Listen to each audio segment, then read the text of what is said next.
Ahí está. Bueno, hablar un poco de cómo seleccionar un conductor.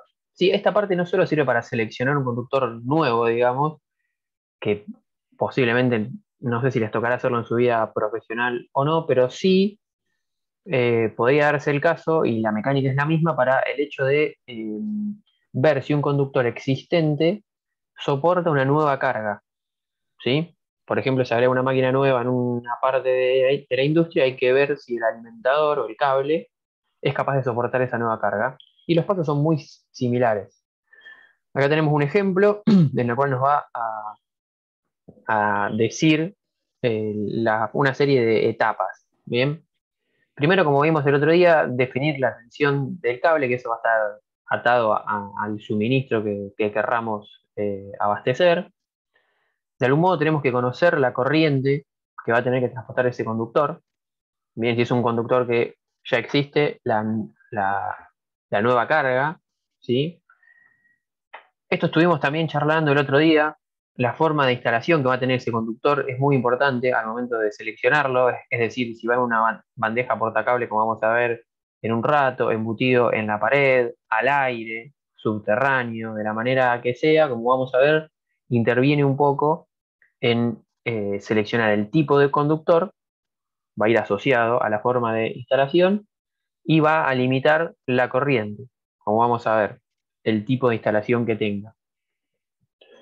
Bueno, obviamente ese conductor va a tener que soportar la corriente que tenga que ver, que determinamos para el proyecto.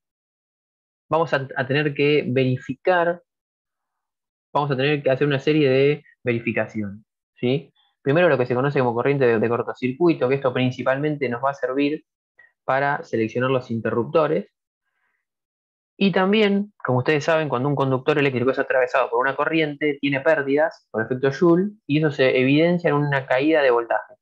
¿Sí? Si en un extremo del conductor se lo alimenta con 380 volts, cuando circula una corriente por el conductor, una cierta cantidad de metros por pérdidas, va a haber menos que esos 380 volts iniciales. Y hay un límite para la caída de tensión, bien, porque si no, los elementos que se van a conectar pueden no funcionar como corresponde. Y por último, que esto es algo reglamentario, si se quisiera, que es verificar el cumplimiento de las secciones mínimas. ¿Sí? La Asociación Electrónica Argentina establece secciones mínimas que generalmente se sobrepasan siempre y más a niveles industriales. ¿Bien? Por eso digo que es más algo reglamentario. Y esto es importante. Cuando uno dimensiona un circuito eléctrico, no solo va a seleccionar los conductores, el calibre de los conductores, el tipo de conductores, sino también los dispositivos de protección para la instalación, que vamos a verlo en un rato. Mínimamente contra sobrecorriente, ¿sí? Mínimamente. Bueno, la idea ahora es ir entrando en estos pasos, ¿bien? Capacidad de conducción de corriente. Hoy en día ya la mayoría de los fabricantes de cables brindan tablas en los cuales nos dice para cada conductor, ¿bien? Sea 2 por uno o 3 por uno, es decir, cuántos números de conductores va a tener en su interior, uno, 2, 3. Para esto es para, por ejemplo, para trifásica sin neutro, para alimentar solamente un motor, que es trifásico. Algo que es monofásico puede tener solamente dos conductores, y también aparte puede ir el de protección, ¿no? Y fíjense que acá la columna de la izquierda nos dice la sección nominal, que como indica acá es indicativa, no es que si uno la va a medir tiene este diámetro, y arranca desde 1,5, 2,5, 4 milímetros, así hasta, bueno, dependiendo del fabricante. Y esto que aparece acá, los números que aparecen en las celdas, fíjense que es la intensidad admisible en amperes, ¿sí? Es decir, por ejemplo, un cable de 4 milímetros de 3 conductores es capaz de soportar 28 amperes. ¿Sí? Si uno tiene una corriente, por ejemplo, si uno tiene que alimentar un motor trifásico de una cierta potencia que requiera 25 amperes, este cable de 4 milímetros podría servir. ¿Sí? El de 2,5 no, porque ya la capacidad de corriente no nos da. ¿Sí? ¿Y por qué dije podría? Porque después vienen las verificaciones por caída de voltaje, por ejemplo, que hay que ver si es capaz de soportar la caída de voltaje.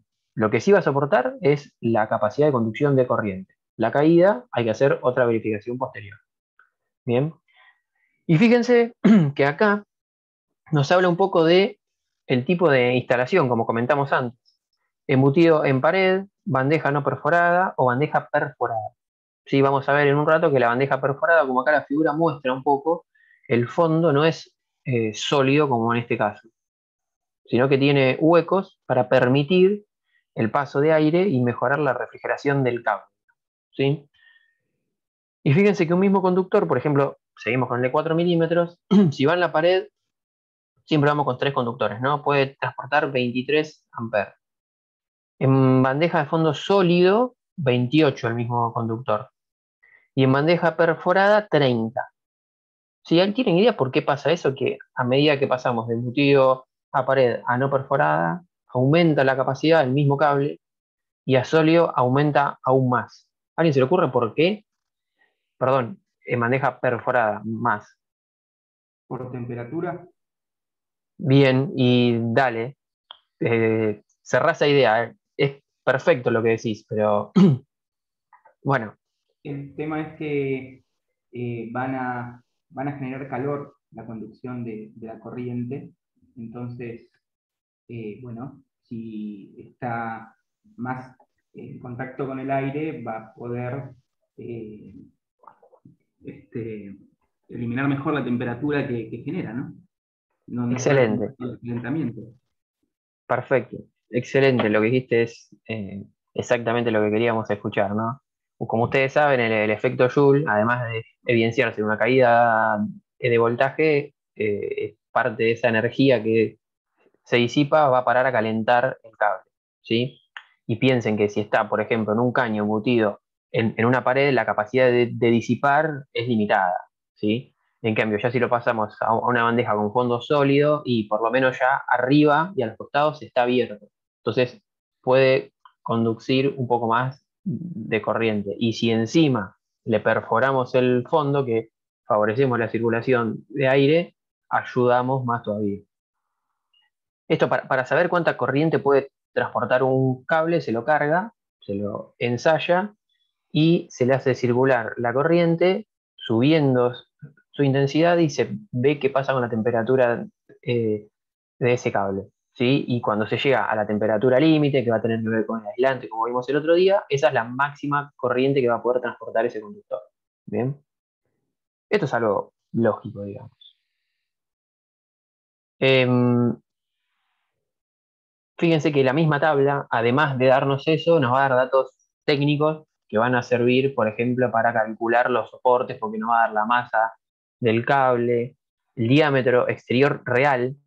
Vieron que yo le dije que el otro era nominal, bueno, este es el real, espesor de aislaciones, lo que sea, ¿sí? Y nos da las resistencias que tienen al paso de la corriente, que esto lo vamos a usar más adelante, ¿sí?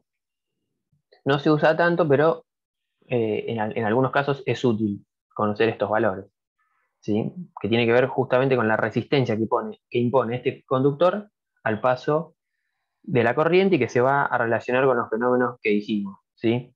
Que caída de voltaje y aumento de temperatura del conductor. Y acá tenemos otra tabla de otro fabricante que nos dice datos muy parecidos, ¿sí?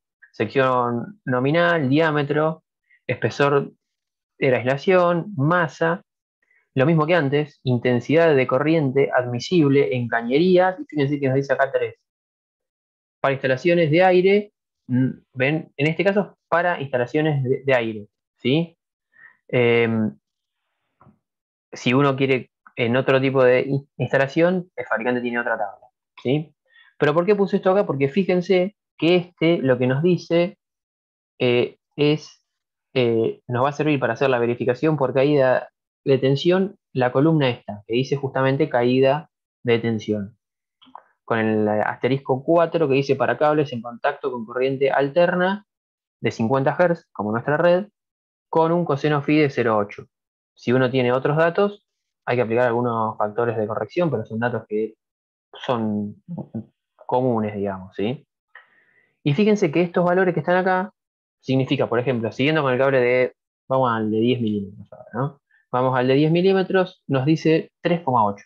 ¿Qué significa? Que por cada amper que circule por ese cable, por cada kilómetro de longitud, va a caer 3,8 volts el voltaje. ¿Sí? Eso significa. Entonces, vamos a ver ahora que reglamentariamente hay que tener una caída máxima de voltaje y uno tiene que verificar que la caída de voltaje del conductor sea aceptable. Bien. Y los otros asteriscos, fíjense que uno es dos conductores más el de protección. Esto, por ejemplo, para monofásica. El asterisco 1, el asterisco 2 es tres conductores más el de protección, por ejemplo, para alimentar un motor eléctrico, ¿sí? Con temperaturas de hasta 40 grados Celsius, de 40 grados Celsius en este caso. Bien, bueno, ahora vamos a ver cómo se hace una verificación por caída de tensión, como dije hoy, la Asociación Electrotécnica Argentina dispone de las caídas máximas admisibles, que en circuitos de alumbrados del 3%. En circuitos de fuerza motriz, que es circuitos que alimentan a motores eléctricos, 5% en régimen y 15% durante el arranque. No sé si lo recuerdan, pero un motor eléctrico, hoy también lo vamos a ver, durante su arranque tiene un pico de consumo de unos segundos, ¿sí?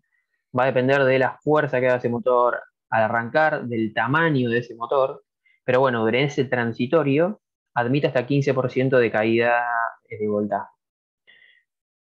Y obviamente la caída, cuando uno dimensiona un conductor, lo va a hacer en la peor situación. Digamos que es cuando están todos los aparatos que puede alimentar ese conductor encendidos, por decirlo o de algún modo, o para la máxima demanda de corriente. ¿Sí? Obviamente máxima demanda siempre real, que la podemos ajustar con los factores de utilización y de simultaneidad. Y esa es la idea de lo que sigue. Un ejemplo muy pavo para que tengan, para que vean que es muy simple. ¿Sí? Nos pide, por ejemplo, este ejemplo, que calculemos el cable necesario para accionar un consumo de 6 kilowatts trifásico a una distancia de 100 metros. Es decir, hay que seleccionar el cable para alimentar un consumo de 6 kilowatts que está a 100 metros. Y nos dice que el factor de potencia es de 0,8. Lo primero que vamos a tener que hacer es determinar la corriente. ¿Sí? Porque fíjense que en las tablas de los cables nos hablan de capacidad de corriente. Entonces, lo que hay que hacer es, eh, mediante la ecuación de potencia activa, como vimos el otro día, pasamos y calculamos que la corriente que tiene que transportar ese conductor es 11,4 amperes. Luego de eso vamos a tener que ir a las tablas, esto no me va a dejar, que estuvimos hoy, y fíjense, tenemos que seleccionar un conductor que transporte 11,4 amperes. Entonces, si volvemos a las tablas, era una carga trifásica, ¿sí? O sea que tenemos que seleccionar la columna 2, que es 3 conductores. Entonces, 11,4 amperes, fíjense que este no nos va a servir, el de 1 milímetro tampoco, porque es 10,5, y tendremos que hacerlo con el de 1,5 milímetros. Este sí es capaz de transportar los 11,4 amperes, y lo que vinimos a buscar acá es el factor este de la caída de tensión, que para este cable de 1,5 es 26 volts sobre amper kilómetro. Entonces, volvemos a las tablas, ¿sí? Y eh, trayendo eso, calculé las máximas caídas, el del 3% y el del 5%. Si lo hacemos con el conductor de 1,5 milímetros, que el factor era, como dijimos, 26 volt sobre amper kilómetro, multiplicándolo por los 100 metros y por los 11,4 amper, nos da una caída de 29,6 volts. Es decir, si bien este conductor es capaz de soportar estos 11,4 amper, no verifica la caída para la distancia de 100 metros, porque supera la máxima. ¿Sí? Entonces lo que hay que hacer es pasar a un conductor de un diámetro mayor. Acá no está, pero créanme que el primero que lo cumple a la caída es el de 4 milímetros, los que están en el medio no. Y bueno, repitiendo la cuenta, ahora el factor pasa de 26 a 10 volts sobre amper por kilómetro. Claramente un cable de un diámetro mayor tiene una caída menor, ¿sí? Y ahí sí cumplimos con los 11,4 amperes, ¿sí? Que es lo que pide la AEA para circuitos de iluminación. Entonces, para este caso, corresponde colocar un cable de 4 milímetros, ¿sí? Fíjense que es importante tanto la corriente que tiene que transportar el cable como la distancia, ¿sí? Porque probablemente si este cable, si esta carga nueva, tendríamos que alimentarla cerca, no habría drama y hubiera servido el cable en 1,5 milímetros. Ya cuando la distancia empieza a pesar, y ahí ya hay que pasar a diámetros superiores, aunque nos dé la capacidad de conducción de corriente, ¿sí? Esto se los mostramos porque si algún día tienen que hacer algo relacionado a esto, no le tengan miedo porque es una pavada. Y no solo eso, para que se queden aún más tranquilos y tranquilas, hoy en día hay calculadoras online que nos permiten hacer esto, como por ejemplo la de IMSA, que es un fabricante muy importante de conductores eléctricos. Les dejo el enlace acá, encuentran esta calculadora que es online, es decir, en el navegador, directamente pueden utilizarla.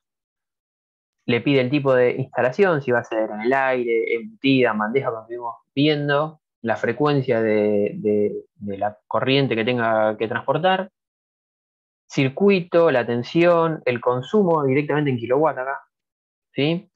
La máxima caída, otra vez, fíjense que acá nos aclara si es en iluminación o de fuerza motriz, la longitud, factor de potencia, ¿sí? Y fíjense que colocando los datos anteriores, bien, 6 kilowatts, iluminación, 100 metros, factor 0,8, nos dice que el cable tiene que ser de 4 milímetros, que es de otro fabricante, o sea, la tabla esa, no me acuerdo si era de IMSA o no, pero se llega al mismo resultado, ¿sí? O sea, no es nada loco.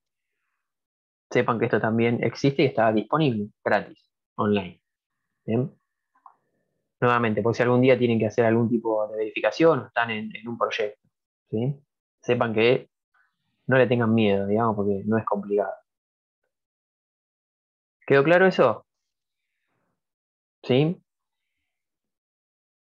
Bueno, Sí, Juan. perfecto. Y ahora, como dijimos, tenemos que verificar la corriente de cortocircuito. Este por ahí es el tema, la parte que es un poquito más engorrosa, ¿sí? Como ustedes saben, cualquier instalación eléctrica, como dice acá, como vimos hoy, tiene que tener algún tipo de protección, y como vamos a ver un poquito más adelante, contra cortocircuitos, ¿sí? ¿Qué es un cortocircuito? Es cuando por la instalación, por algún tipo de desperfecto, circula una corriente muy, muy grande, ¿sí? Por ejemplo, una instalación que anda en el orden de los amperes, 10 amperes, 15 amperes, 20 amperes, 50 amperes, nominal, un cortocircuito, estamos hablando de los miles de amperes, ¿sí? Un desperfecto, y eso, la instalación, no es capaz de soportarlo por un tiempo muy largo, porque va a sufrir consecuencias irreversibles si sucede eso, ¿no? Entonces tiene que haber, como vamos a ver, elementos de protección que al detectar esa corriente muy, muy grande, saquen de servicio a esa parte de la instalación lo más rápido que se pueda, ¿sí? Y la verificación de la corriente de cortocircuito justamente va a resolvernos ese inconveniente, ¿sí? Esto es importante. La intensidad de la corriente de cortocircuito no es la misma en los distintos niveles de la instalación. ¿A qué nos referimos? Acá tenemos un diagrama unifilar como el que vimos el otro día, como para ir uniendo datos, ¿no? Por ejemplo, acá tenemos, no importa lo que esté alimentando esto, ¿no? Pero acá tenemos la cometida, que es donde el distribuidor nos dice, mira, hasta acá yo me hago responsable, el medidor, de acá para adentro es tuyo, ¿sí? Piensen ustedes, acá tenemos la separación de las tres fases en este caso, y bueno, cada una de las fases va a ir alimentando cargas, de las que sean, ¿sí? Pero lo que quiero que entiendan de esta parte, y a lo que se refería a esto, que la intensidad se debe calcular y no es la misma para cada uno de los niveles, es que mientras más cerca de la cometida estemos, o mientras más cerca de la cometida se dé el cortocircuito, más violento va a ser. ¿Sí? Si uno, por ejemplo, crea un cortocircuito entre estos dos cables, la cometida está ahí nomás. Es decir, la resistencia que tiene la corriente desde este punto hasta este es muy poca, entonces la violencia de la corriente de cortocircuito va a ser muy, muy grande. Contrariamente, si el cortocircuito se da acá abajo, entre dos conductores que están por acá, el nivel de la corriente de cortocircuito va a ser mucho menor, porque tiene que atravesar todo esto, todo esto, todo esto, todo esto, ¿sí? Es la resistencia misma que le imponen los conductores, hace que la corriente de cortocircuito sea más baja, que la violencia del cortocircuito sea menor, ¿sí? Por decirlo de otro modo, si uno accidentalmente tendría que elegir dónde hacer un cortocircuito, lo más lejos que se pueda del tablero principal, digamos, ¿sí? Porque la longitud de los conductores impone una resistencia propia y hace que la corriente de cortocircuito sea mucho menor, ¿sí? ¿Se entiende esto? Entonces, uno lo que tiene que hacer, como dice acá el segundo ítem, es calcular las corrientes de cortocircuito para cada nivel, ¿sí? Por ejemplo, en los tableros, en este tablero va a tener que ir un cierto nivel de protección de cortocircuito que va a ser el más alto, ¿sí? Ahora, la corriente de cortocircuito que va a tener que estar en este tablero va a ser mucho menor, porque va a ser la de cada una de las líneas estas, y va a ser otra, ¿sí? Entonces, si hay un cortocircuito acá, lo que uno quiere es que salte únicamente la protección superior, que es la que está en este lugar, dejando sin servicio solamente a esta parte de la instalación eléctrica, por ejemplo, en este caso, y que toda esta siga operativa. ¿Bien? ¿Quedó claro esto? Si no, por favor, nos preguntan. Y como si esto, yo dije que por esto es medio complicado, es porque hay que usar fórmulas, ¿sí? Que no las vamos a usar ni queremos que las usen, ¿no? Pero que sepan que tenemos estos valores de impedancia que salen de las ecuaciones de las tablas, perdón, de las tablas, a ver si está acá. No, voy a volver. Este R y este X son la resistencia y la impedancia que sacábamos de las tablas que nos daban hoy los fabricantes. De esta, ¿ven? R y reactancia en este caso. La impedancia es la suma de las dos, ¿no? Y es para que lo sepan, nada más. ¿Sí? O sea, son datos que brindan los fabricantes. Uno tiene que calcular esos valores de corriente de cortocircuito en un principio para cada uno de los niveles, como dijimos, utilizando estas fórmulas, ¿sí? Y una vez que la calcula, el output o el valor final que vamos a obtener de la verificación de la corriente por cortocircuito no es una corriente, sino que es un tiempo, ¿sí? Es decir, la corriente de cortocircuito va acá, que como dijimos es en el orden de los miles de amperes, se pone en esta ecuación, una vez que se calcula con las fórmulas anteriores, y vamos a ver que K es un coeficiente que depende del material con el que esté hecho el cable, ¿sí? Por ejemplo, si es de cobre aislado en PVC, K vale 115. De aluminio en PVC, 74. Y así, ¿sí? Y entonces, acá, esa es la sección, ¿sí? De esto vamos a sacar el tiempo que ese conductor puede soportar esa corriente de cortocircuito sin sufrir daños. Bien, es decir, por ejemplo, va a dar 2,4 segundos, por decir algo, este tiempo de verificación de la corriente por cortocircuito. Entonces, después cuando seleccionemos el dispositivo que saque de servicio a esta parte de la instalación por cortocircuito, vamos a ver que uno para seleccionar un dispositivo de protección va a necesitar tanto la corriente como el tiempo. Y va a tener que verificar que para ese valor de corriente de cortocircuito sea capaz de sacar a la instalación de servicio antes de este tiempo, ¿sí? Y de esa manera se garantiza que por más que haya un cortocircuito, si bien el dispositivo va a actuar y va a dejar sin servicio esa parte de la red no va a sufrir ningún tipo de consecuencia, ¿sí? Obviamente, se verá porque el técnico tendrá que ver por qué se dio ese cortocircuito, repararlo, pero después repone la protección y listo. No es que tiene que reemplazar conductores ni nada. ¿Sí? ¿Se entendió esto? Más adelante lo vamos a volver a ver cuando lleguemos a las protecciones. Pero acuérdense que para la protección es muy importante tanto el nivel de corriente de cortocircuito como el tiempo. Ese par es lo que nos va a permitir seleccionar una protección. Bien, cañerías eléctricas. Yo sigo si nadie pregunta. Estuvimos hablando ya un poco, ¿sí? A nivel industrial, ¿sí? ¿Cómo podemos transportar conductores? Por caños.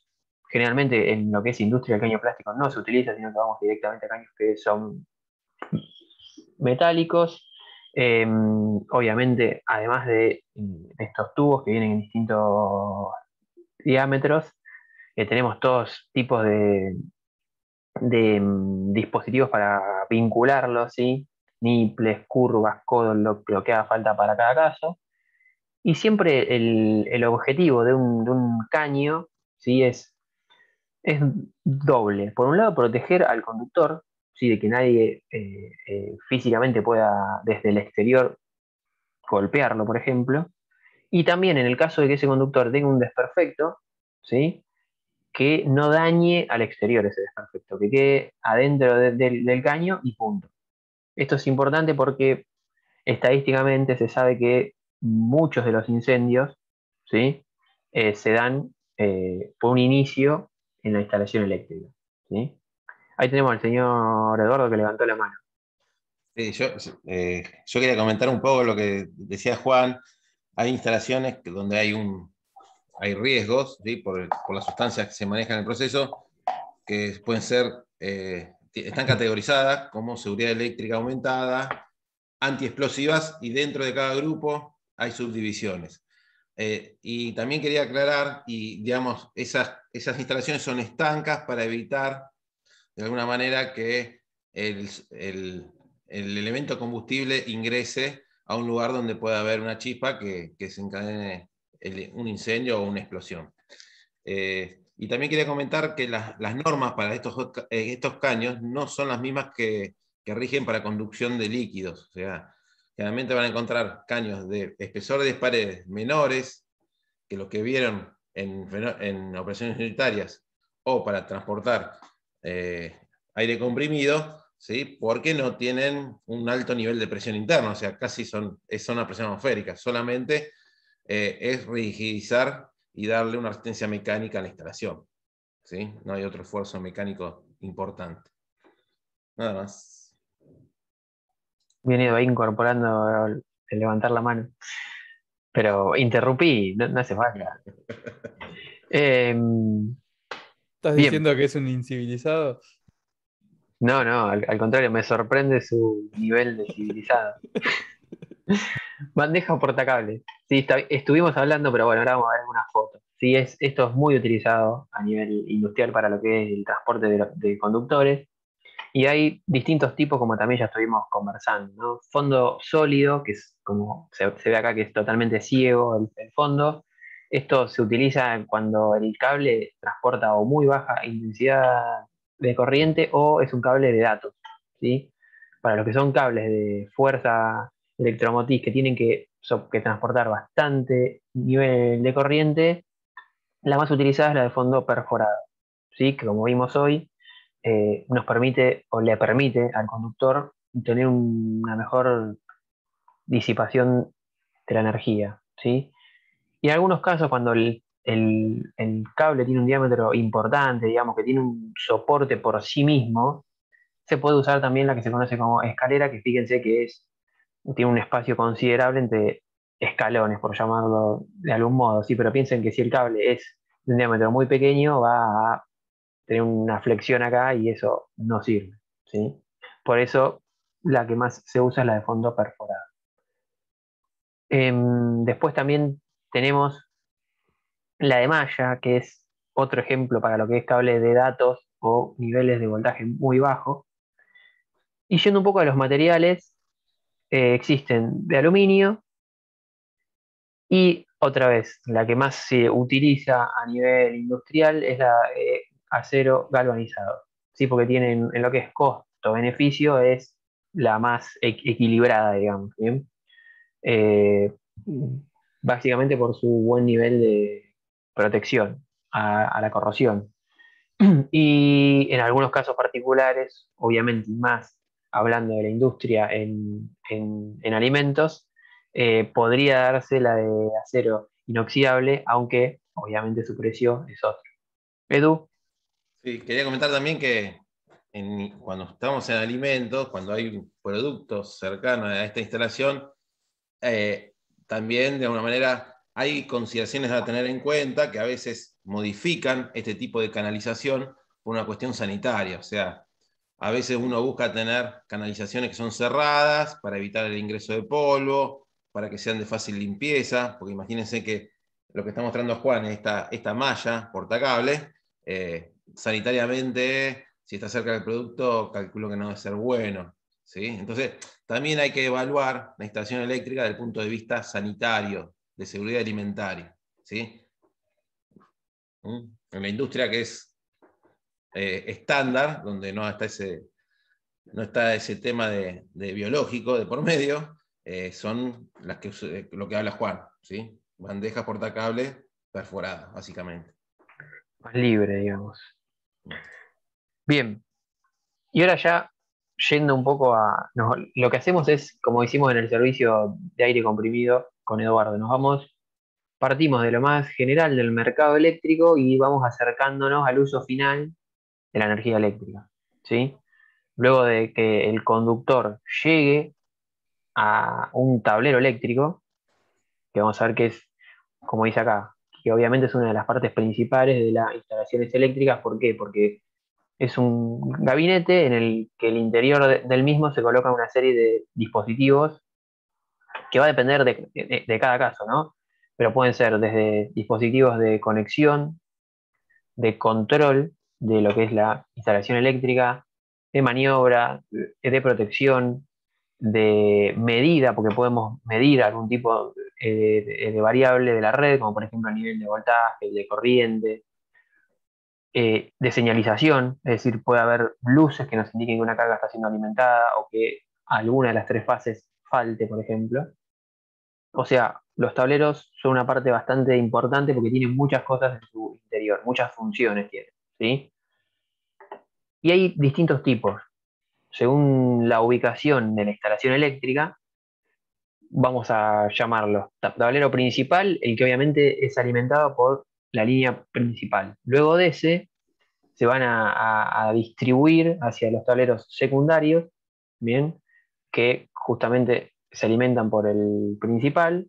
Eh, tableros de paso, es decir, que cuando una derivación entre dos conductores o una unión de dos conductores que tengan un tamaño importante, muchas veces se suele hacer adentro de un tablero eléctrico, o también existen los tableros de comando, que es en donde se colocan los dispositivos de maniobra de las cargas, ¿sí? Por ejemplo, donde encender o apagar un motor o cualquier tipo de cargas. Estos tipos de tableros de comando tienen que estar accesibles para el operador, ¿sí? Los anteriores no. De hecho, bajo condiciones normales no deberían por qué llegar un operario, sino nada más que para control, ¿sí? Pero los de comando sí, porque tienen que estar operando la carga, básicamente. Bien. Lo que es el tablero eléctrico es como todo elemento de cualquier servicio. Si el tamaño del tablero va a estar dado por toda la suma de cargas que tenga que alimentar ese tablero. Bien. Otra vez, la suma real, digamos, como los factores de utilización y de simultaneidad, como estuvimos viendo.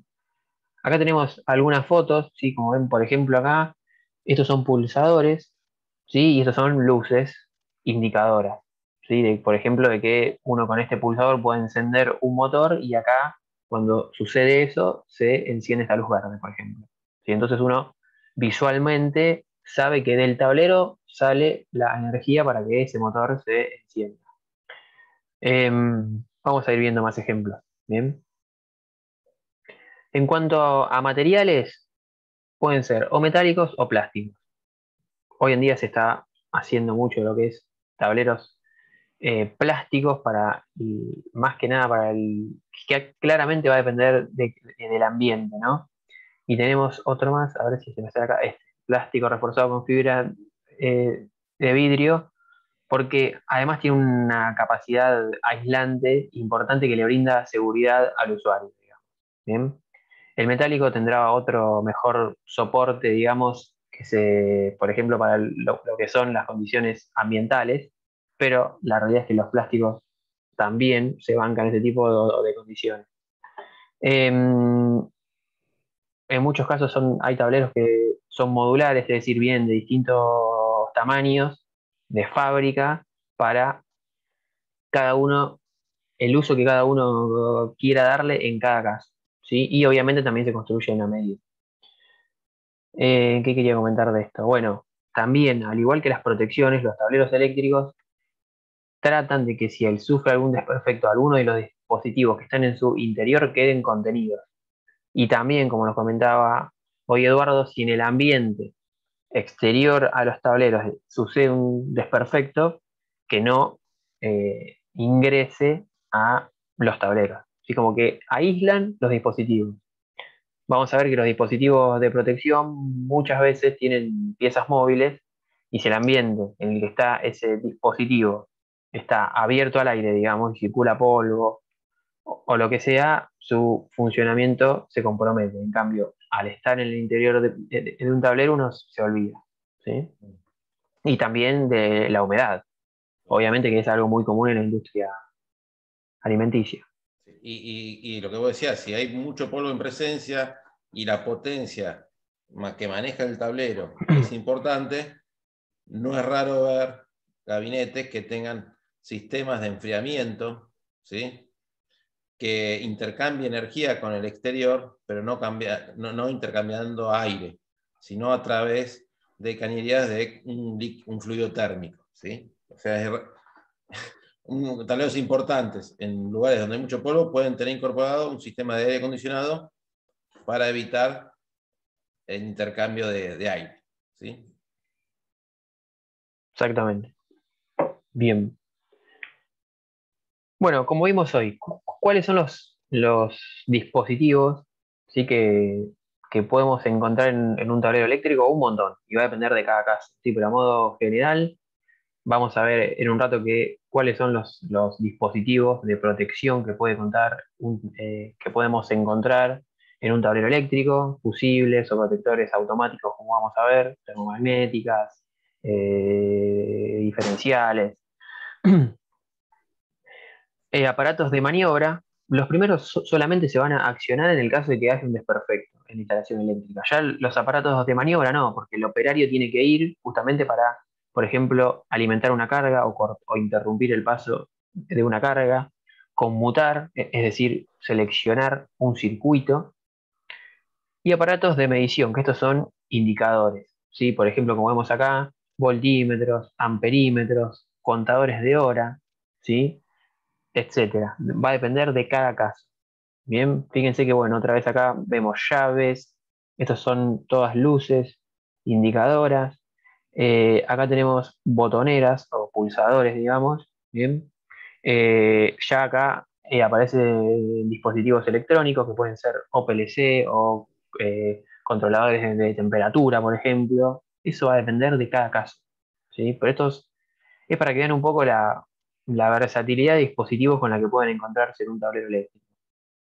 Sí, asociado al control de una máquina, por lo general, Claro, en este caso, ¿sí? sí, No de distribución de energía eléctrica, sino ya solidario a un consumo eléctrico, ¿sí? claro, sería un tablero de comando, como dijimos hoy. Sí, Claro. ya está directamente alimentando una carga en particular. Bien. Este por ahí es un tablero un poco más general, se podría hacer, porque fíjense que podemos ver amperímetro que uno puede seleccionar generalmente con estas llaves, la fase que está midiendo. Lo mismo con el voltaje. Estas luces acá arriba podrían indicar las tres fases que llegan a este tablero, ¿sí? Eso para que el operario sepa, es informativo, digamos. ¿Bien? Bueno, seguimos. Vamos a pasar un poco ahora a protecciones. Protecciones que tienen que estar en cualquier instalación eléctrica. ¿Bien? Como vimos hoy, básicamente vamos a tener que proteger a cualquier instalación eléctrica contra tres posibles sucesos, por decirlo de algún modo.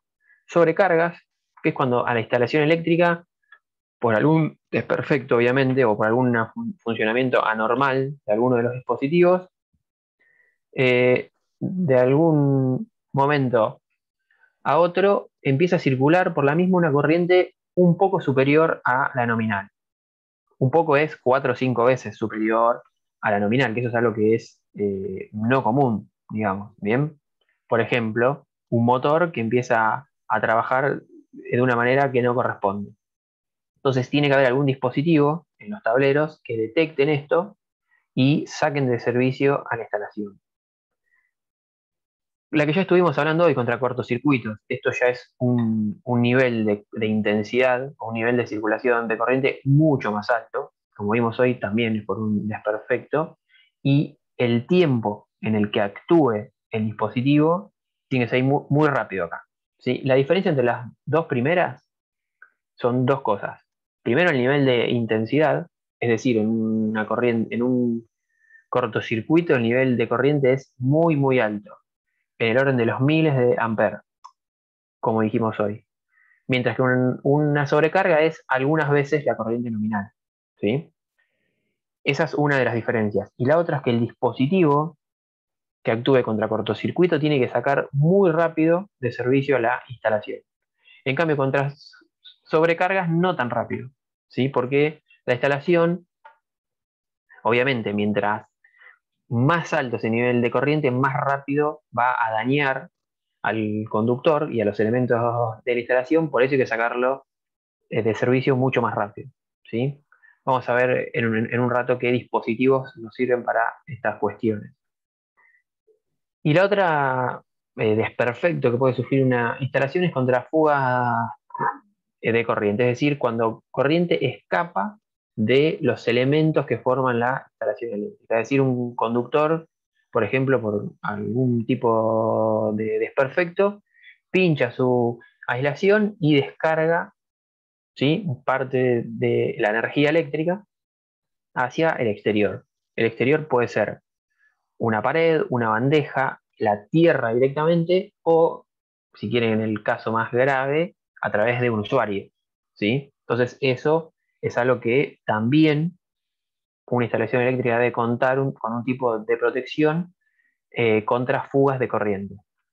Que la teoría dice que principalmente el objetivo de esto es proteger a la persona, al operario, ¿sí? Pero bueno, algunas veces también ese desperfecto puede crear una chispa y crear un incendio, entonces también no solamente es que protege al usuario, sino a la instalación, ¿sí? Bueno, vamos a ver ahora qué dispositivos hay para estos tres tipos de desperfecto que puede sufrir una instalación eléctrica. Juan, una pregunta. Sí, Eh, Carolina, por favor. la protección contra fugas también tiene que tener un tiempo de reacción rápido, ¿no? Muy bien, excelente. Sí, sí, sí. Ahora en un tiempo, en un ratito lo vamos a ver, pero es muy, muy rápida. En el orden de los 0,03 segundos normalmente, que es el tiempo que se calcula que no es dañina para el cuerpo humano. Pero excelente lo que dijiste. Lo vamos Está a bien, ver. gracias. Y de hecho también, o sea, tiene que estar el par corriente-tiempo, que la corriente es también en el orden de los miliamperes, para que no dañe al cuerpo humano, básicamente para que no descuajeringue al corazón, digamos, y empiece a fibrilar, básicamente. Pero está muy bien lo que dijiste, Carolina. Bueno, el elemento más básico, porque es más simple, son los fusibles. ¿Bien? Que es básicamente un alambre, ¿sí?, que puede ser de plomo o de estaño, calibrado para un cierto nivel de corriente. Entonces, cuando, por ejemplo, lo sobrepasa, eso se intercala en el conductor, en un tablero eléctrico, y se calibra para un cierto nivel de corriente, digamos, para 10 amperes.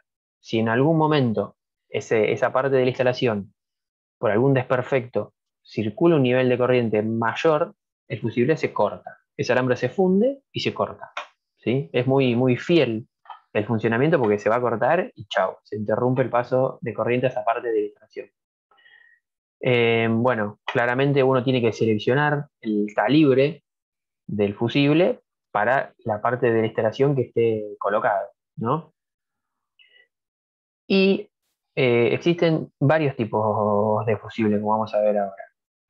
Y dentro de esos tipos hay fusibles rápidos, que es decir, que actúan, se cortan cuando al muy poco tiempo que atraviesa ese nivel de corriente, y otros que retardan la fusión del conductor, principalmente destinados a la protección de motores, porque como a circuitos que tengan que ver, que alimentar a los motores eléctricos, porque como dijimos hoy, durante el arranque de los motores eléctricos consumen una corriente más alta y como es un transitorio, está permitido que la instalación tenga ese nivel más alto de corriente durante un cierto tiempo. Entonces el fusible tiene que estar acorde a eso y por un cierto tiempo no tiene que actuar, ¿sí? En cuanto a tipos de fusibles, básicamente hay dos: los de alta capacidad de ruptura o fusibles NH, que estamos hablando de fusibles de una capacidad importante, digamos. Y fíjense que acá tenemos los zócalos en los cuales van colocados. Por ejemplo, ingresa por acá arriba la corriente, digamos, o la energía eléctrica, atraviesa el fusible y sale del tablero, digamos, ¿sí? Si por algún motivo el nivel que circula por este conductor es mayor que el permitido, el fusible en su interior tiene el elemento que se va a fundir y se interrumpe el paso de corriente, ¿sí? Hay de distintos tamaños, tanto físicamente como internamente, como dijimos hoy. En este caso tiene un indicador de un color que cambia cuando el fusible se funde, entonces uno visualmente puede corroborar si está operativo o no.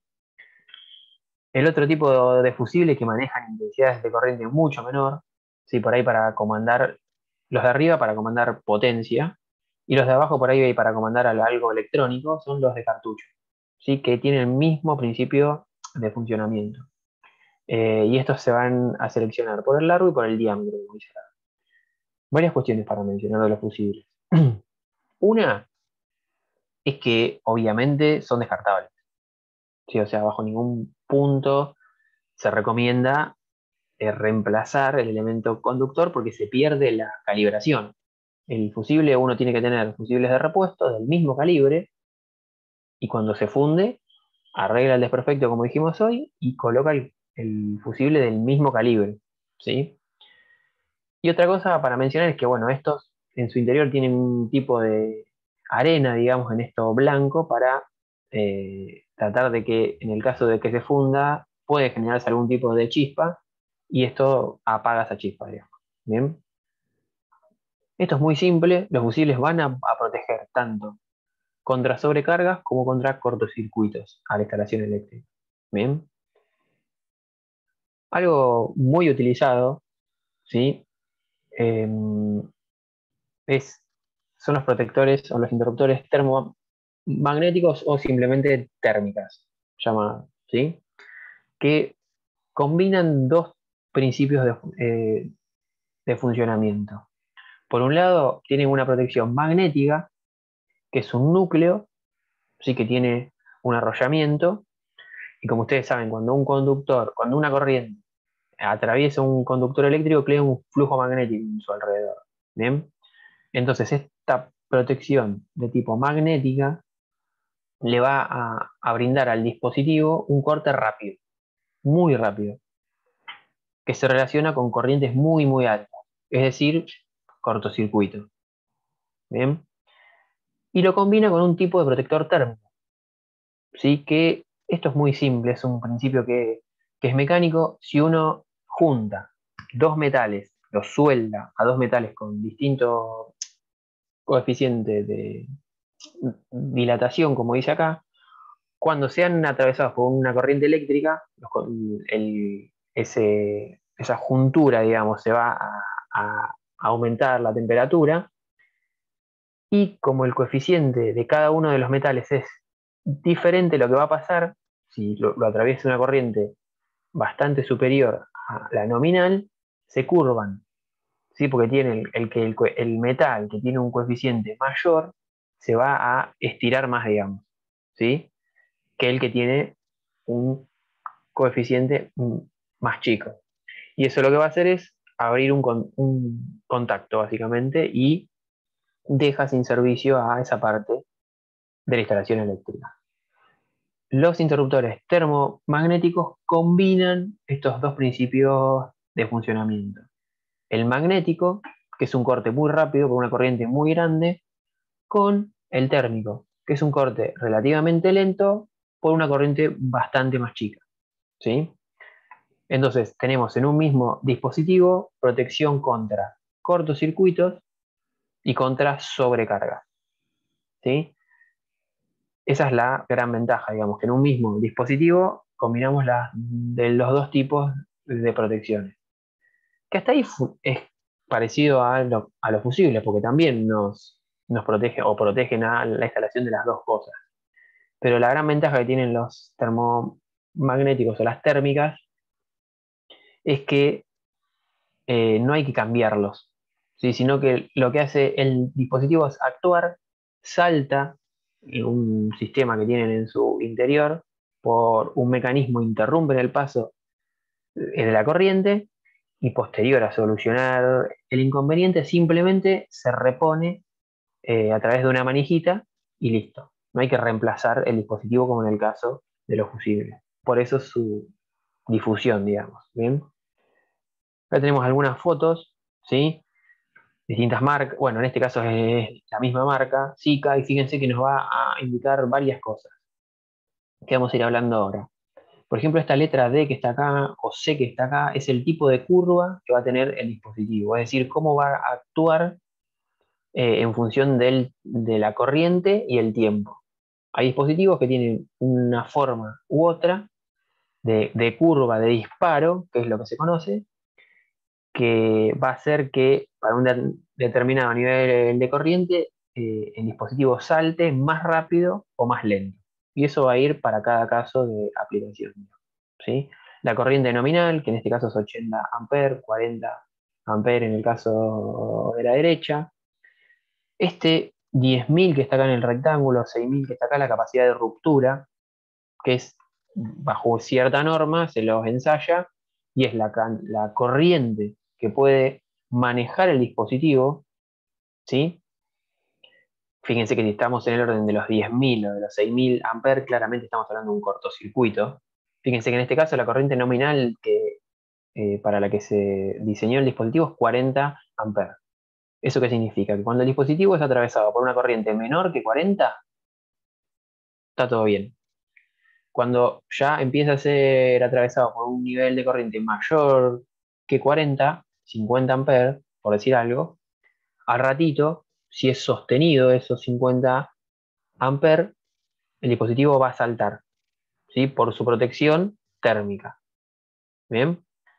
Ahora, si de repente el dispositivo es atravesado por 4.000 amperes, por una corriente de 4.000 amperes, claramente es un cortocircuito y el dispositivo, por su protección magnética, va a sacar de servicio a la instalación muy, muy rápido.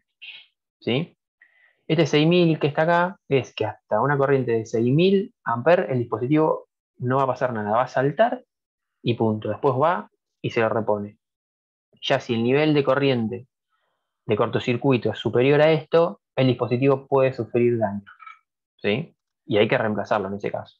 Por eso hay que tener en cuenta al momento de seleccionar el dispositivo el nivel de corriente de cortocircuito que se calcula como hablamos hace un rato, ¿sí?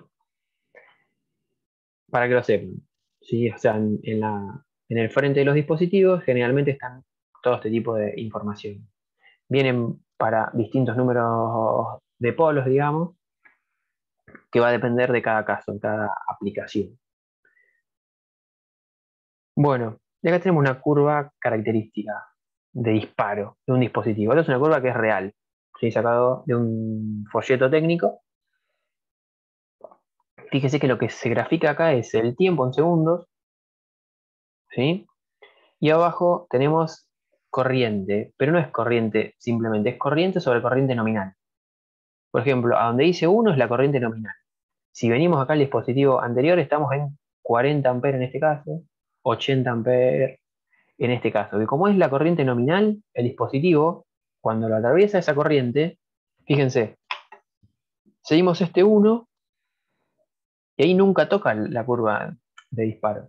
Y es correcto. O sea, el dispositivo cuando es atravesado por su corriente nominal no debería dispararse. Nunca. ¿Sí? Fíjense, en este caso, por ejemplo, si es atravesado por 2 veces la corriente nominal, 80 amperes, como dijimos antes, y subimos por esta recta, el dispositivo termomagnético va a sacar de servicio a la instalación y antes de los 100 segundos. ¿Sí? Si es atravesado por el doble de su corriente nominal. Ahora, ¿qué pasa cuando es atravesada por 20 veces su corriente nominal? Si por algún motivo la instalación es atravesada por 20 veces la corriente nominal del dispositivo este, y fíjense que en el orden de los 0,01 segundos ya tiene que sacar de servicio la instalación. Básicamente eso se lee así, esta hoja técnica, digamos, ¿sí? Entonces, cuando uno calcula la corriente de cortocircuito de la parte de la instalación que quiere colocar el dispositivo y el tiempo, como vimos hoy, tiene que ser capaz de sacar en un tiempo menor cuando es atravesado por esa corriente. ¿Sí? Acá tenemos dos curvas, porque claramente el dispositivo, el fabricante lo que garantiza es que va a estar entre estas dos curvas. No puede hacer una curva sola porque fíjense el nivel de tiempos que se manejan acá. Esta escala es logarítmica, la de tiempo, porque fíjense que acá está 0,01, acá está 1 y acá está 10.000 segundos. Entonces, el fabricante lo que garantiza es que el comportamiento va a estar entre estas dos curvas. Siempre. ¿Bien? Hay temperaturas de referencia, se ensayan a 30 grados en este caso. Y si uno el dispositivo lo coloca a una temperatura que es distinta a eso, hay tablas que van a corregir el comportamiento. Sí, pero bueno, eso es datos extra. ¿Quedó claro esto? O sea, así es como se selecciona y cómo funciona un termomagnético, digamos, una térmica, llanamente llamada muchas veces en el lenguaje técnico, digamos. ¿Sí? Bueno, seguimos entonces. Hasta ahí lo que era protección contra cortocircuito, contra sobrecarga. Ahora ya con lo que es protección por fugas de corriente, aparecen los interruptores diferenciales o los disyuntores, básicamente, que ustedes probablemente ya lo hayan visto en física, perdón. Cuando yo conocí física 2 creo que se veía ahí. Y estos dispositivos lo que van a detectar es lo que dijimos hoy. ¿Sí? Si al circuito ingresa un nivel de corriente mayor del que egresa, es porque se fugó algo de corriente en el medio.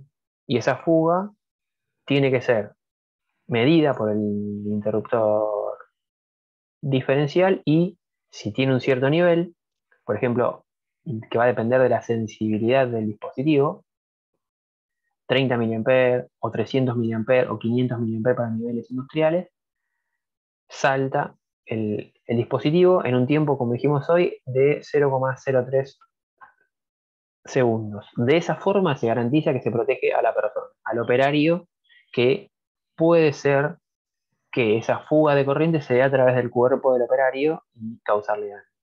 ¿Sí? Bueno, nada más que eso, básicamente, o sea, va a actuar en los casos de diferencia de corriente, el diferencial. ¿A qué nos referimos? Acá tenemos imágenes. ¿Sí? Fíjense que en este caso, 30 mA, ¿sí? En este caso 300 mA, o sea, cuando la diferencia entre la corriente que ingresa al circuito y la que sale es de este nivel, saca de servicio la instalación. Pero acá hay algo muy importante y es que estos interruptores diferenciales no actúan en lo que se conoce como fallas simétricas del sistema, es decir, que se da en todos los conductores a la vez, como las que vimos antes. Por ejemplo, en el caso de una sobrecarga, este dispositivo ni se va a dar cuenta, ¿sí? En un cortocircuito tampoco se va a dar cuenta, porque la corriente que ingresa al sistema y la que sale es la misma. ¿A qué voy con esto? A que hay que complementar. O sea, una instalación tiene que estar protegida contra las tres cosas. Como vimos, los fusibles y las termomagnéticas protegían contra sobrecargas o cortocircuitos. Los diferenciales contra fugas. Bueno, entonces mínimamente tiene que haber o una termomagnética y un disyuntor, o un fusible y un disyuntor, o diferencial, que es lo mismo, ¿no? O sea, hay que complementarlas a las instalaciones, a las protecciones eléctricas. ¿Se entendió esto? Vamos hasta acá. Esto con lo que es protecciones eléctricas. Esto es importante, lo solemos preguntar qué tipo de protecciones, contra qué, eh, muy básicamente cómo actúan en algunos casos, ¿sí? Pero bueno, mm, vamos un poco allá hacia lo que es la aplicación, por decirlo de algún modo, de la instalación eléctrica, que es básicamente la mayor aplicación, por decirlo de algún modo, a nivel industrial, es lo que tiene que ver con motores, alimentación de motores eléctricos. Y el aparato utilizado, mayormente utilizado a nivel industrial para el comando o la maniobra de los motores es el contactor. ¿Por qué? Ahí tenemos una imagen. El contactor lo que va a hacer es abrir y cerrar el circuito eléctrico para alimentar o cortar la alimentación a un motor o a una carga en general, ¿sí? Lo que va a hacer es, fíjense que acá arriba tienen las conexiones de ingreso, abajo las de egreso, y en su interior tiene una bobina con un electroimán, sí que cuando es atravesada por una corriente, pega un contacto y junta la entrada con la salida, digamos. ¿Sí? Cuando esto recibe una corriente de excitación, el electroimán pega, cierra el circuito y manda energía eléctrica a la carga. ¿Sí? Esto tiene muchas ventajas, muchas. ¿Sí? Por eso es que es el más utilizado. Primero que como es una corriente eléctrica, lo que permite el accionamiento de esto no es que uno tiene que estar al lado de esta llave, digamos, sino que puede poner un pulsador a una distancia que cierre el circuito, le brinda la corriente a este electroimán y pega. ¿Sí? Entonces permite muy fácil una tarea de automatización o de mando a distancia. ¿Sí? A su vez, por su principio de funcionamiento que es muy robusto, muy noble, puede tener una capacidad de maniobra muy alta, es decir, en una unidad de tiempo puede accionarse varias veces sin que afecte su vida útil. ¿Sí? Y varias ventajas más que no están acá, pero las conversamos.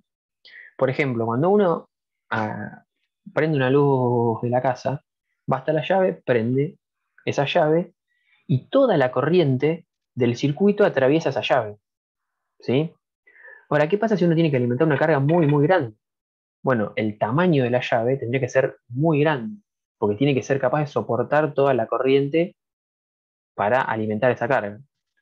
Bueno, fíjense que en este caso la corriente del circuito de fuerza electromotriz, es externo al de la llave, porque la llave solamente va a accionar el electroimán del dispositivo.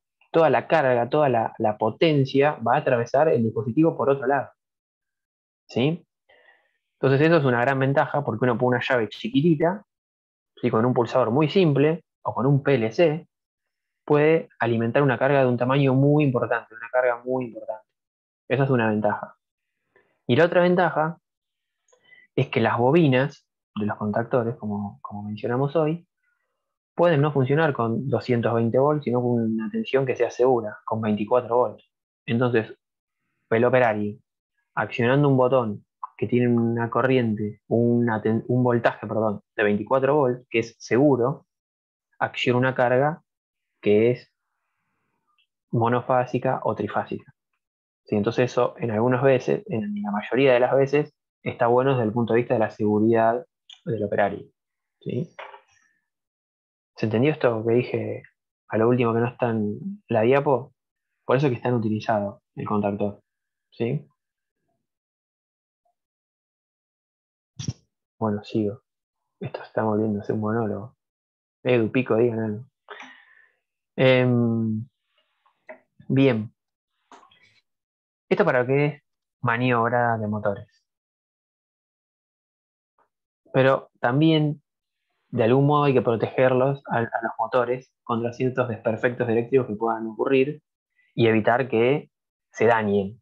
¿Sí? O sea, tiene que haber un dispositivo que detecte que el motor tiene un funcionamiento fuera de lo normal y corte la energía eléctrica al mismo, para protegerlo básicamente que no se queme. Bien. Y acá tenemos tres grandes posibilidades: relés térmicos o relevos térmicos. Fusibles, igual que ya como vimos antes, son exactamente los mismos y guardamotor. Bien. El más utilizado a nivel industrial es el relé térmico o relevo térmico. ¿Sí? Que lo que va a hacer otra vez es proteger al equipo que esté alimentando a la carga, al motor o la carga, de sobrecalentamientos. El dispositivo básicamente lo que va a hacer es medir la corriente de la carga, que medir la corriente que está demandando esa carga. Pongámosle ese motor, ¿sí? Y ante un cierto nivel, corta. Lo mismo que hacía una térmica, digamos. De hecho, básicamente va a funcionar muy parecido a un termomagnético, ¿sí? Lo que tiene es, como vimos antes, fíjense, por acá ingresa la energía eléctrica, por abajo sale, y en su interior tiene bimetales, así que cuando detectan que por algún motivo la corriente que alimenta ese motor aumenta, corta el dispositivo, ¿sí? Un motor, ¿por qué puede consumir una corriente mayor que la nominal? Por varias razones, ¿sí? Por ejemplo, porque está haciendo mucha fuerza, o porque falta una fase, por el motivo que sea, el dispositivo va a detectar que está consumiendo una corriente mayor, el bobinado del motor corre riesgo de quemarse, digamos, entonces el dispositivo va a detectar esa sobrecorriente, digamos, ¿bien? Y va a mandar una señal para que se interrumpa eh, el circuito. Esto que dice acá es que teóricamente el dispositivo trabaja por imagen térmica, que se le llama. No es que el dispositivo va a saber la temperatura del bobinado del motor, porque no la mide, sino que la supone a través de la corriente con la cual está alimentando ese motor, ¿sí? ¿Esto qué significa? Que si el bobinado del motor puede recalentarse por otro motivo que sea por un nivel de corriente más alto. Ustedes han visto, o si no se los contamos, la mayoría de las veces los motores eléctricos están refrigerados por aire mismo del ambiente. Si tiene una turbina al final del motor, al final del eje, digamos, que impulsa aire a través de la carcasa de ese motor, ¿sí? Si por algún motivo, por ejemplo, esa turbina, ese ventilador, se rompe, no se refrigeraría y el motor podría aumentar la temperatura y no por la corriente. Entonces, el dispositivo en ese caso no actuaría. Si uno quiere tener 100% de seguridad, puede colocar un sensor de temperatura en el motor y ahí no va a fallar nunca. Pero la verdad es que eso es muy raro. Salvo para motores de un tamaño muy importante, de un costo muy importante, el relevo térmico sirve muy bien. Y como mencioné antes, el dispositivo no es capaz de por sí solo interrumpir el circuito, ¿sí? Lo que va a hacer es detectar un nivel de corriente más alto que el normal y mandar una señal. Algo importante que no mencioné antes es que fíjense lo que está acá. Los dos de la izquierda son relevos térmicos, ¿sí? Esto que está acá es una ruedita que, si uno se fija acá, tiene valores, son intensidades de corriente, ¿sí? El técnico tiene que medir la corriente nominal que toma ese motor. Eso es muy importante, no hay que tomar los datos de la chapa del motor, porque los datos de la chapa del motor son nominales, es decir, va a ser la corriente nominal que tome ese motor cuando se le pida la potencia nominal. Ahora, como charlamos el otro día, muchas veces los motores en las instalaciones eléctricas no están sometidos a su potencia nominal, sino a una menor, por ende van a consumir una corriente menor. Entonces el técnico lo que hace es, con una pinza amperométrica, por ejemplo, mide la corriente que consume ese motor y gradúa el relevo térmico a ese nivel de intensidad. Cuando la corriente que tome ese motor por algún motivo sea mayor, este dispositivo lo detecta y le manda la señal al contactor, que es lo que está acá arriba, que es lo que charlamos antes, para que interrumpa el paso de corriente, ¿sí? Es muy común encontrar en un tablero eléctrico la conjunción, digamos, de un contactor con un relevo térmico. De hecho, los cables estos, los alambres, mejor dicho, que son duros, de la entrada al relevo térmico se conectan directamente al contactor. Entonces, uno con el conjunto de contactor y relevo térmico puede maniobrar fácilmente el motor o la carga y protegerlo. ¿Sí? Este conjunto es muy utilizado a nivel industrial.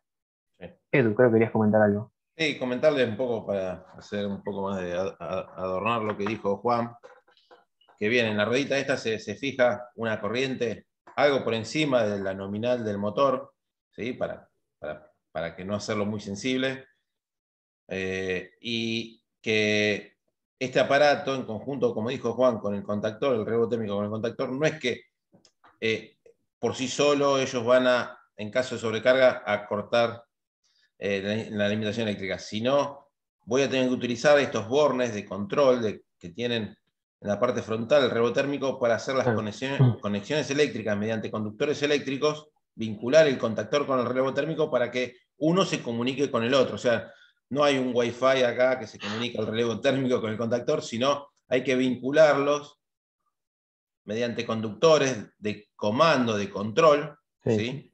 Para que uno esté, digamos, en función de lo que dictamina el relevo térmico. Es decir, el contactor no va a actuar por sí solo si no se vinculan eléctricamente. ¿Sí? Sí, lo que también se realiza un enclavamiento que se le llama, pero bueno, son más cuestiones técnicas que exceden a nosotros un poco. ¿Sí? Sí. Acá tiene un botón de test, el dispositivo que es básicamente para saber si internamente está funcionando bien, uno puede comprobar eso. Y bueno, Sí. cuando el dispositivo salta, también tiene este cosito verde que está acá, cuando salta suele salir desde Sí. la superficie y como que evidencia que el dispositivo saltó. Después, lo recomendable es que el técnico verifique eso, se fije por Sí. qué consigue una corriente mayor, presione esto con el dedo y ahí puede volver a alimentar la carga, digamos. Sí. Tiene un botón de testeo para verificar. No es reposición, pero acá en el círculo amarillo, en el azul, En este, van a que hay una H y una A. si eso O es sea, es para automático o ver no, que el tipo, una vez que activó, tenga una reposición automática, porque el claro. equipo es crítico y yo lo quiero mantener a flote el motor, porque cumple una función principal que no puede ser interrumpida, o tiene la posibilidad de actuar y quedar a la espera de la intervención de un operador que vuelva y haga una reposición manual. ¿Sí? Eso depende del proceso y de la operación que se lleva a cabo con el motor que esté conectado a este dispositivo. ¿Se entendió un poco la idea o quedó alguna duda? Y en el caso de que la reposición sea automática, tiene cierto peligro de que ese motor pueda arrancar solo en Sí. algún momento, digamos. O Cuando se sea, enfría, cuando se produce el claro, enfriamiento de los bimetales que están en el interior, se va a conectar automáticamente. O sea, imagínense que esto sea un respirador artificial, que no lo es, obviamente. Bueno, yo voy a tratar por todos los medios que ese motor gire hasta su rotura permanente, ¿sí? Ahora, si el proceso puede esperar a que intervenga una persona, bueno, se configura, esta ruedita se pone en la posición manual y el motor, una vez que paró porque estuvo sobrecargado y actuó el relevo térmico, va a esperar y no va a sufrir daño alguno, si es que está bien calibrado el nivel de intensidad de corriente de sobrecarga. Adelante. muy bien, muy bien. Bien, y el otro dispositivo que mencionamos hoy es el guardamotor, que tiene varias características conjuntas, por llamarlo de algún modo, eh, pero, no todo es color de rosa, sino que comparado con el contactor, la capacidad de maniobra es muy, muy baja, es decir, esto tiene una llave en su frente, o sea, para accionarlo hay que ir hasta ahí, o sea, la capacidad de automatismo es muy, muy baja o nula prácticamente, y la capacidad de maniobra que tiene comparada con el contactor también es muy baja. pero dentro de ciertos límites, para algunas aplicaciones, puede reemplazar a lo que es el conjunto de contactor térmico, como vimos antes, y fusibles. O sea, en un solo dispositivo tenemos las capacidades de protección y de maniobra para ciertas cargas. ¿Bien? No es tan utilizado a nivel industrial, pero puede darse en algún caso. Sí, a nivel industrial, como diría Edu, el rey de los dispositivos de protección y de maniobra es el conjunto de contactor térmico. ¿Sí? Porque Pero una bueno, cuestión de costo, lo que estamos hablando acá, también. Juan, este Sí, guardamotor que sí. tiene su ventaja es mucho más oneroso que el anterior. Entonces, Ah, es una alternativa más costosa. perfecto. Y bueno, ya ahora sí llegamos hasta la carga, hasta lo que es el motor. Bien, ya se distribuyó, dimensionamos el conductor, por decirlo de algún modo, vimos el tablero eléctrico, los dispositivos que hay en el interior del tablero eléctrico, los elementos de protección y de maniobra de motores, y ahora vamos a llegar hasta el motor. Básicamente, como algo mencionó Edu el otro día, pero a nivel industrial, los motores pueden ser asincrónicos o sincrónicos, siempre trifásicos, ¿no? Eh, no vamos a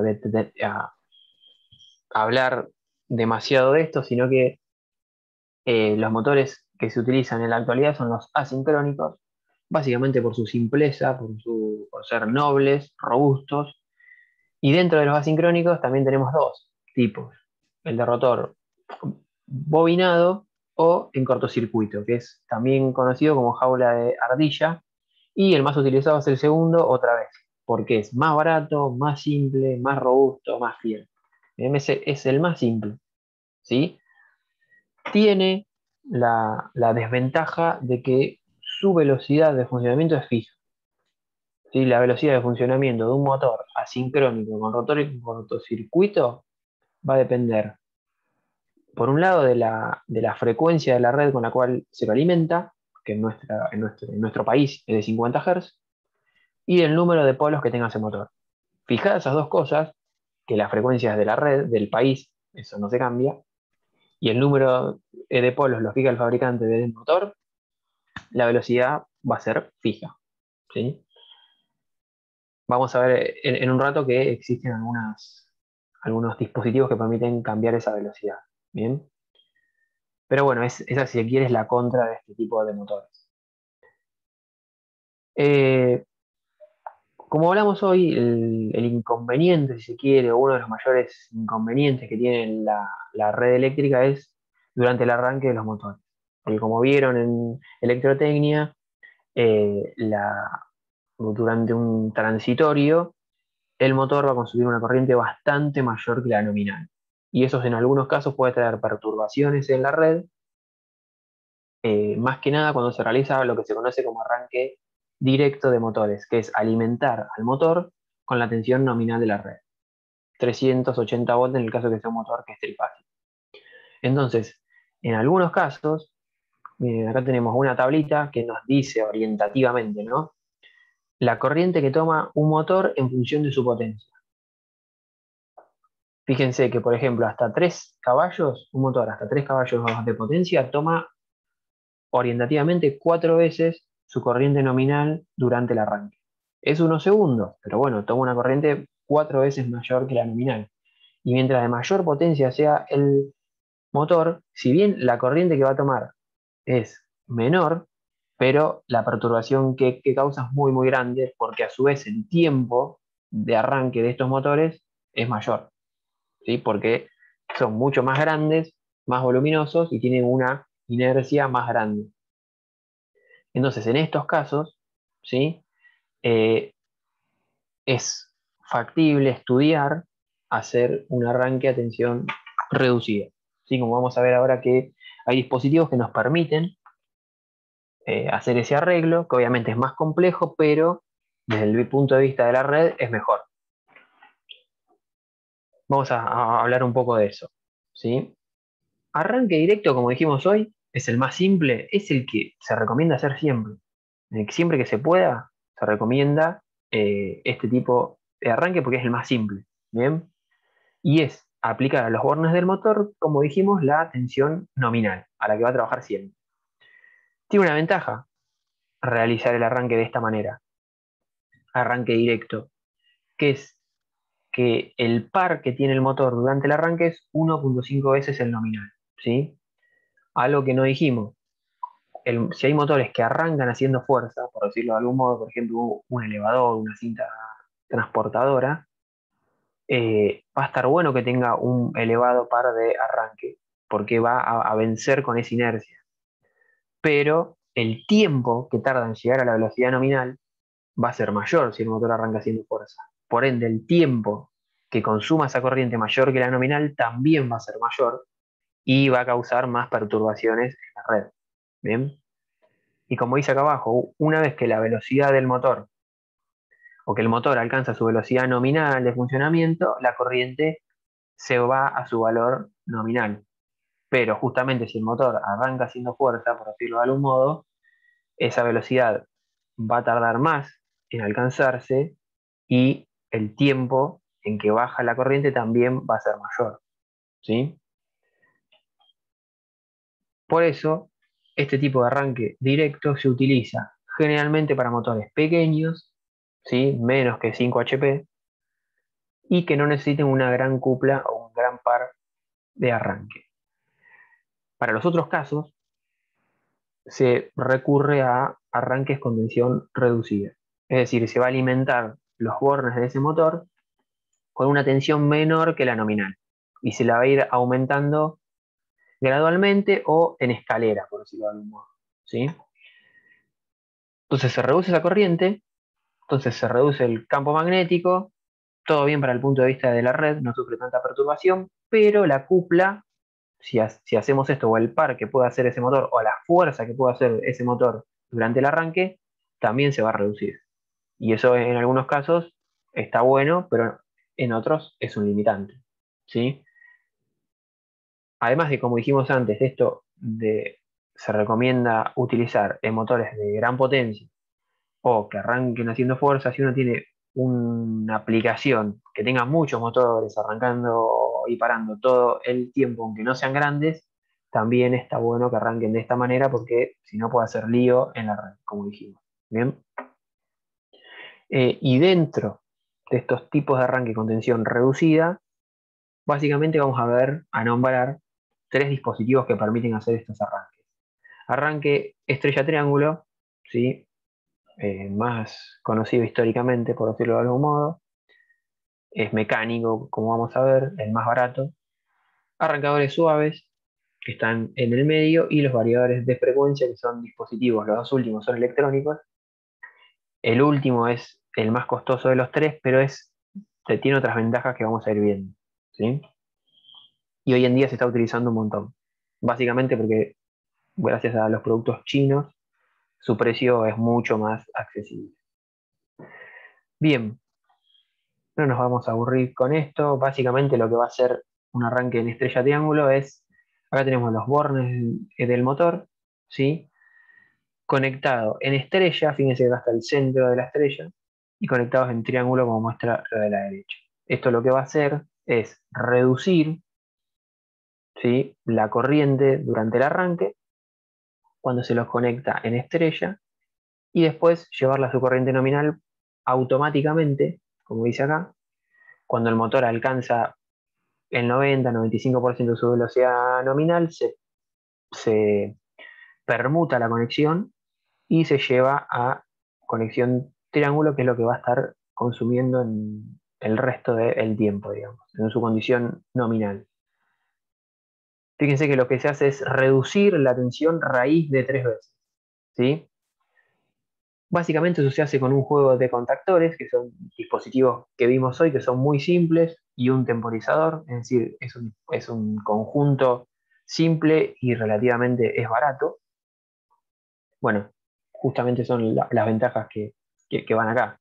Y como vimos hoy, el contactor es un dispositivo que es muy fiel, o sea, mucha capacidad de maniobra, básicamente no tiene demasiados inconvenientes, por eso es muy confiable el arranque estrella-triángulo.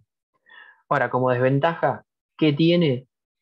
Que el par del arranque siempre va a disminuir en un tercio.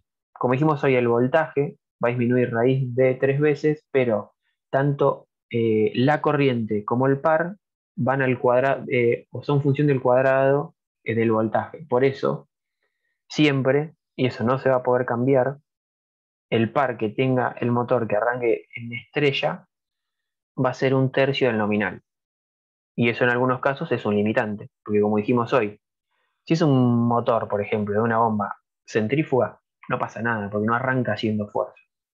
¿Sí? Pero si arrancaría haciendo fuerza, por ejemplo, de una cinta transportadora, como dijimos que está cargada, y capaz que esto ya no va a servir porque el par disminuye bastante.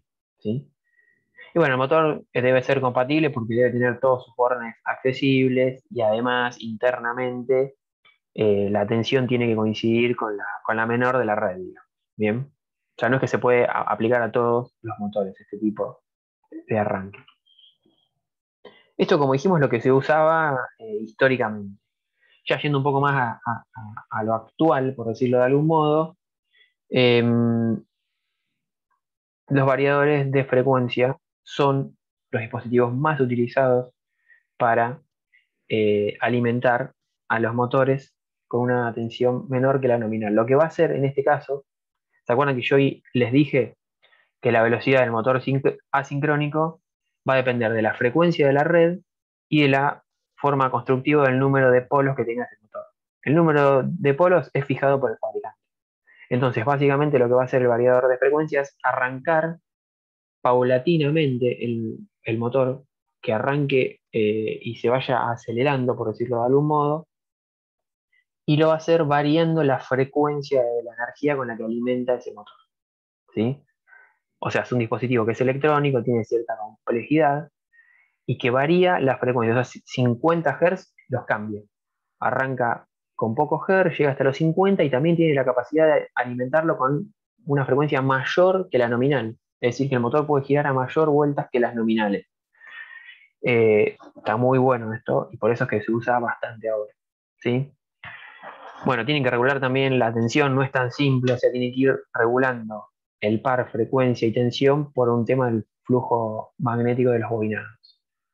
Y además, ¿sí? de que permite que el motor arranque progresivamente, ahí está en salida, y consume una corriente más baja, permite a su vez la regulación de la aceleración y la desaceleración una vez que se corta la alimentación del motor, como el usuario lo desee para cada caso.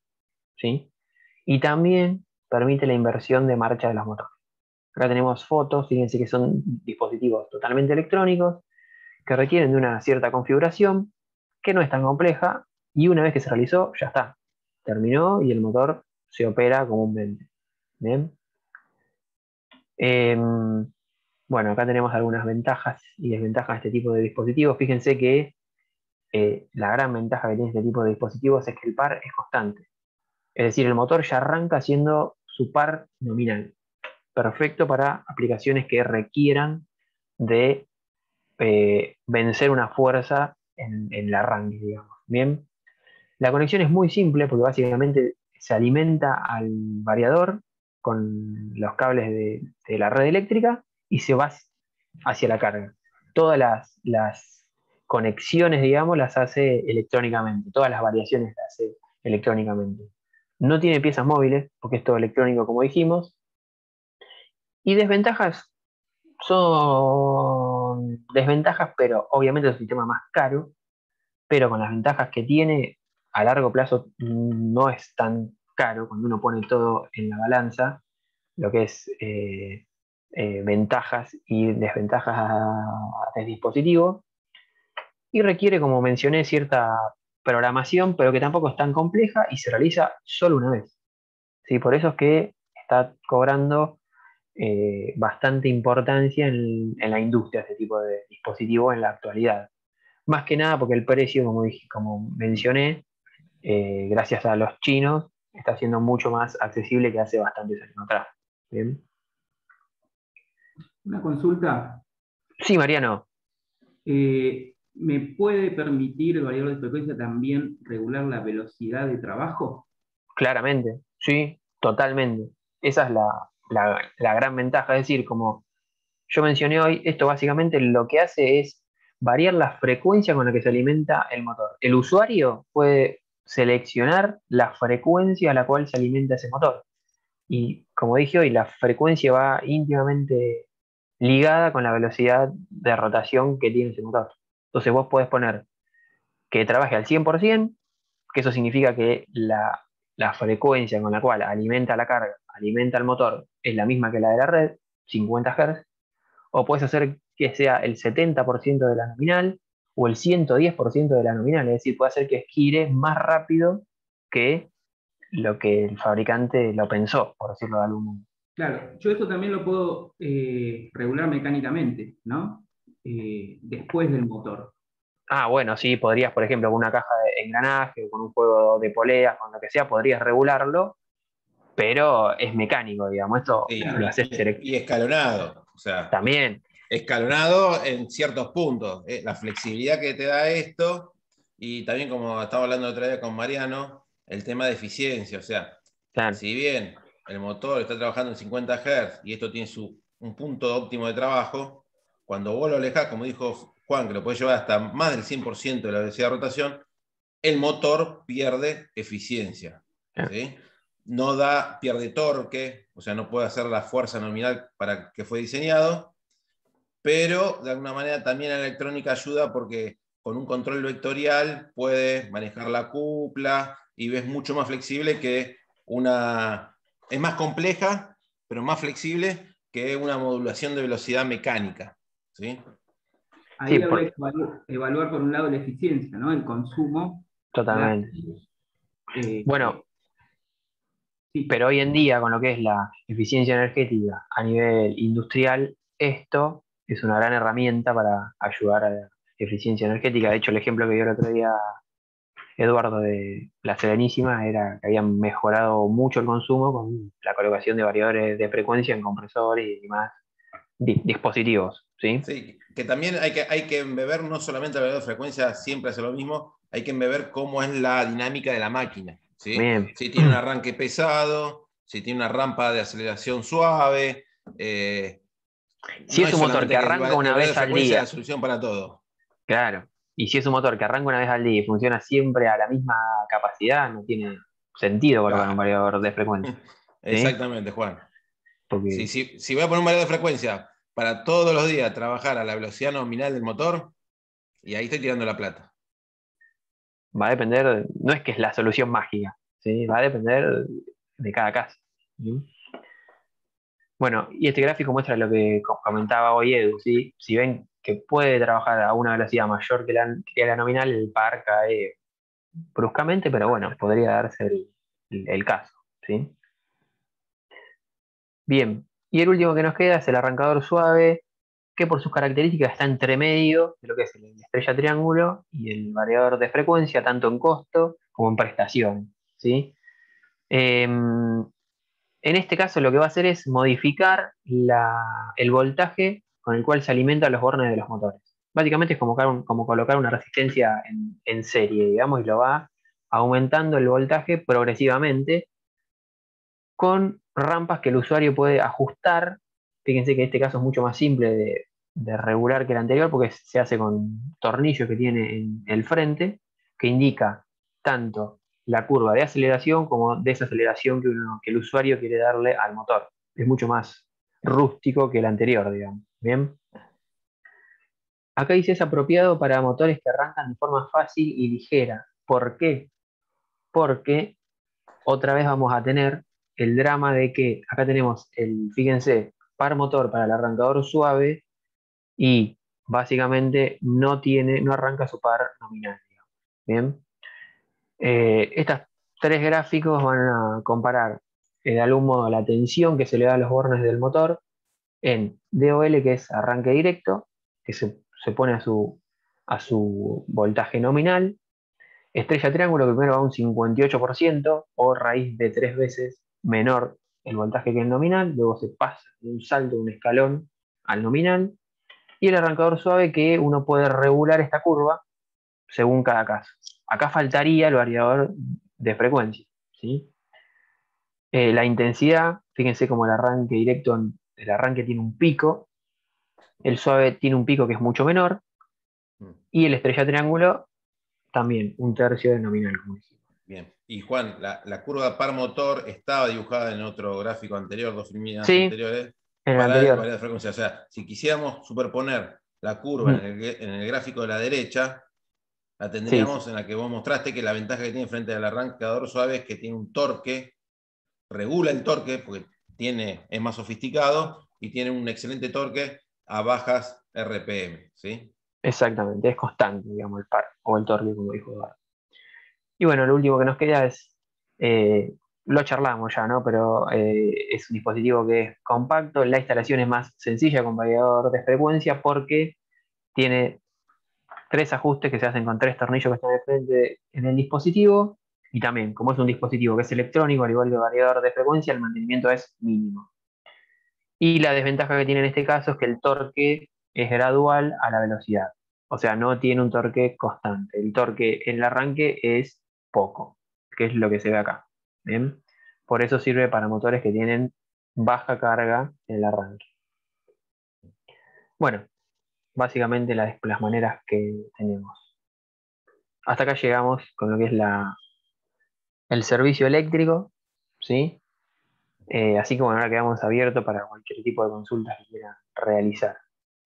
Sí. Voy a detener la grabación.